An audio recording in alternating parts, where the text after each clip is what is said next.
The deity El is the highest-ranking Canaanite god, holding the supreme position among all other Canaanite deities. His name signifies the concept of divinity in general, particularly within Semitic languages. The word El is the closest equivalent to terms like God or Allah. This deity is described as the god of the sky, the father of gods and humans alike. It is believed that the first mention of El was among the Akkadians in Mesopotamia.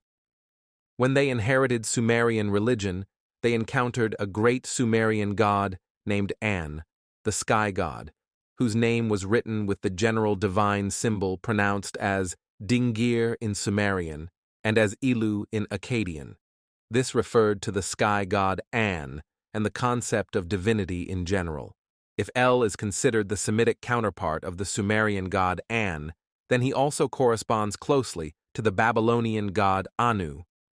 However, the cultural and theological developments that shaped the concept of El in the Canaanite region gave him a new image, which later influenced the history of religions, especially monotheism, where El became the essence. The deity El was worshipped in compound names with other gods, such as El Elyon, El the Most High, El Shaddai, El the Almighty, and El Yahweh, El is Yahweh, a title commonly used by the Hebrews. The most familiar image of El depicts him as an elder god receiving offerings from kings.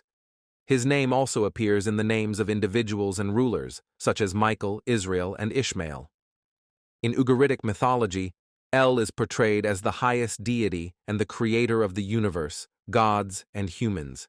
He resides at the source of two rivers, near the edge of two oceans. The exact identity of these rivers is unclear, though they may refer to the Tigris and Euphrates, which the Babylonians believed originated from the cosmic ocean. This description is reminiscent of the god Enki, Ea, who dwelled in the depths of the watery abyss, Apsu. The Ugaritic texts suggest that El's residence might have been at the source of the river Adonis in Lebanon, near the lake Yamun. The Hittite god Kumarbi corresponds to the Canaanite El. In Hittite mythology, Kumarbi rebels against the sky god Anu, castrates him, and exiles him to the underworld. Similarly, El has a complex relationship with his father. Kumarbi is also called the father of gods, and the myths suggest that a younger god eventually usurps the throne, similar to the narrative surrounding El. The Greek counterpart to El is Cronus, who symbolizes eternity and time. Like El, Cronus has a strained relationship with his father, Uranus, the sky god, and fears his children, leading him to swallow them to prevent them from overthrowing him. However, Zeus escapes this fate, forces Cronus to regurgitate his siblings, and ultimately triumphs. Unlike Cronus, El does not swallow his children. Rather, this motif appears in the myth of Kumarbi, who swallows a stone instead of a child, resembling elements of Cronus's myth. A Hellenistic Canaanite priest recorded that Cronus, El, sacrificed his son Jude on an altar while wearing royal attire. This sacrifice was made to the god Uranus during a time of great tribulation. In his Hellenistic depiction, El is described as having 2 pairs of eyes and 3 pairs of wings. Coins minted in the city of Byblos, modern-day Jebel, depict him with 6 wings. A historian noted that the god Cronus has 7 heads, though this depiction is not supported by any existing sculptures or mythological texts. El holds numerous titles in Canaanite texts, poems, and myths. The most prominent include Father of the Gods, Father of Mankind, Creator of Creation, referred to as Bani Banwat, Builder of Creatures, King, Father of Years, the Exalted Father, El Elyon, Creator of Heaven and Earth. El's primary symbol is the bull, a representation he shares with the Sumerian god An. Other titles include the compassionate, the gentle, and the wise, reflecting his role as a god of mercy and wisdom.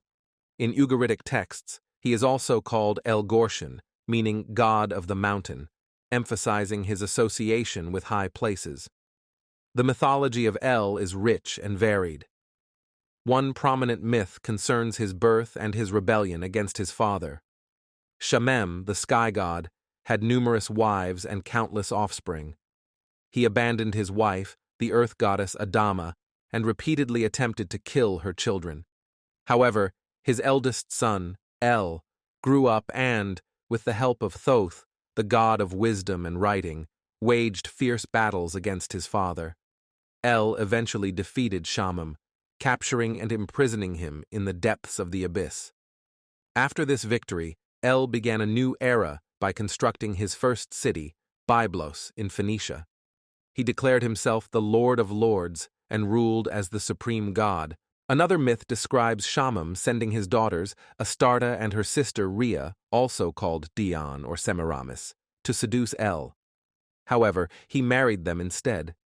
El's primary wife was Asherah, the Canaanite mother goddess, who bore him 70 divine offspring, representing the new generation of nature deities, led by Baal and Anat. One myth recounts El's brutal revenge on his father, Shamem, after ruling for 32 years. When Shamem attempted to escape captivity, El captured him, tore him limb from limb, and scattered his remains into rivers, springs, and wells. As the supreme ruler, El divided the earth among his wives and children. His wife, Astarte, received Attica in Greece, while Baaltis took Byblos as her domain. Poseidon was given Beirut, while El and Asherah made their home near the source of 2 rivers. He also granted Egypt to the god Thoth, who had assisted him in his youth. Thoth, originally a Babylonian deity of wisdom, became a guardian of knowledge and the scribe of divine secrets. One of the most intriguing aspects of El's mythology is his mysterious disappearance. Some sources describe him being kidnapped by wild creatures and held on an island beyond the ocean. Others suggest this foreshadowed his eventual descent into the underworld, symbolizing death. During this period, the god Baal emerged as the new king of gods. Thus, El holds a pivotal role in the evolution of ancient religious thought, from his celestial origins to his earthly dominion, and finally, to his mythological disappearance. His legacy as the father of gods and creator of creation remains a cornerstone of Canaanite theology and its profound influence on subsequent religions. In conclusion, El in Canaanite mythology represents a pivotal force of transformation, not only as the supreme god, but also as the creator of the cosmos. Through the myths and stories surrounding him, El embodies power, wisdom, and compassion, leaving behind a legacy that shaped Canaanite religion. In every aspect of these tales, El stands as a symbol of fatherhood, leadership, and divine inspiration, guiding both gods and mortals alike.